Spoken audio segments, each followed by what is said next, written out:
Hi, welcome to my channel. Telangana రాష్ట్రంలో ఇందిరమ్మ ఇండ్ల కోసం వెయిట్ చేస్తున్న ప్రజలకు వచ్చేసి గుడ్ న్యూస్ అండి. ఇందిరమ్మ ఇల్లును 5 లక్షలలో ఏ విధంగా కట్టుకోవాలి, మొదటగా ఎవరికి ప్రాధాన్యం ఇస్తారు, ఎప్పుడు ఇస్తారు, జాగలేని వాళ్ళ పరిస్థితి ఏంటి, పూర్తి వివరాలు తెలుసుకుందాం. వీడియో లైక్ చేయండి, ఛానల్ సబ్స్క్రైబ్ చేసుకోండి.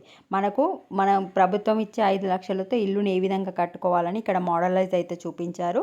400 స్క్వేర్ ఫీట్స్లో హాల్, కిచెన్, అటాచ్డ్ బాత్రూమ్, బెడ్రూమ్లో నిర్మించారు. ఇంటి లోపలి గదులు ముందు వరండాల్లో టైల్స్ వేశారు. అలాగే డాబా మెట్ల మీద టాయిలెట్ను నిర్మించారు. ఇంట్లో కరెంటు ఫిట్టింగ్, ఫ్యాన్స్ సైతం ఇచ్చారు. ఇవన్నీ మొత్తం కంప్లీట్ చేయడానికి ఓన్లో 5 లక్షలు అయిందని చెప్పి కాంట్రాక్టర్ కంచర్ల జీవన్ రెడ్డి అయితే తెలిపారు. ఎవరికైతే పైసలు లేవో వాళ్ళు ఈ నమూనాలో కట్టుకోవచ్చు.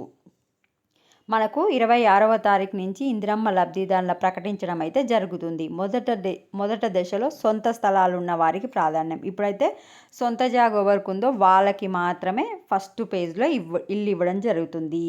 జాగాలు లేని వారి గురించి ఏం చేయాలని అనేది చర్చ ప్రారంభించారు. ఖాళీగా ఉన్న డబల్ బెడ్రూమ్ ఇళ్లను అందచేస్తాం, 600 అర్హులకే ఇస్తాం. అంటే సిటీలో 10,70,000 అప్లికేషన్స్ వస్తే అందులో 50% మాత్రం సర్వే కంప్లీట్ అయిపోయింది. అంటే 5 లక్షల మందిని చెక్ చేస్తే ఓన్లీ 9,900 మంది మాత్రమే జాగుంది.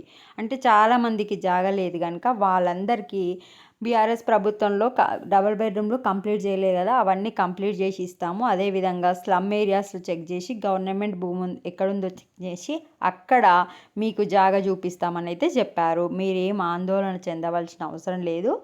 ముంబైలో స్లమ్ ఏరియా ఏ విధంగా డెవలప్మెంట్ చేసి ఇల్లు లేని వాళ్ళకి ఇల్లు ఇస్తుందో అదేవిధంగా హైదరాబాద్లో కూడా చేపడతామని చెప్పారు. సో ఫస్ట్ ఫేజ్లో మాత్రం ఎవరికి మొదటి దశలో సొంత స్థలాలు ఉన్న వారికే ప్రాధాన్యం. 26వ తారీఖు నాడు ఎవరెవరికి ఇల్లు వచ్చిందనేది ప్రకటించడం జరుగుతుంది. ఈ 16వ తేదీ నుంచి 20వ తేదీ వరకు ఫీల్డ్ వెరిఫికేషన్, అంటే వెరిఫికేషన్ చేస్తారు మళ్ళీ మనం చేసింది కరెక్టా లేదా. 20 నుంచి 24 మధ్య వార్డుల వారీగా సభలు ఏర్పాటు చేసి లబ్ధిదారులను ఎంపిక చేస్తారు. 21వ తేదీ నుంచి 25 వరకు కంప్యూటర్లో ఎంట్రీ చేస్తారు. 26 నుంచి రేషన్ కార్డులు అండ్ ఇందిరమ్మ ఇండ్లు అయితే ఇవ్వడం జరుగుతుంది. ఇది అప్డేట్. సో ఫస్ట్ దశలో ఓన్ ప్లేస్ ఉన్న వాళ్ళకి, జాగా లేని వాళ్ళకు డబల్ బెడ్రూమ్ కంప్లీట్ చేసి ఇస్తారు. స్లమ్ ఏరియాస్లో జాగా ఉందో చెక్ చేసి ఇస్తారు. ఇంకా వీడియోని లైక్ చేయండి. Thanks for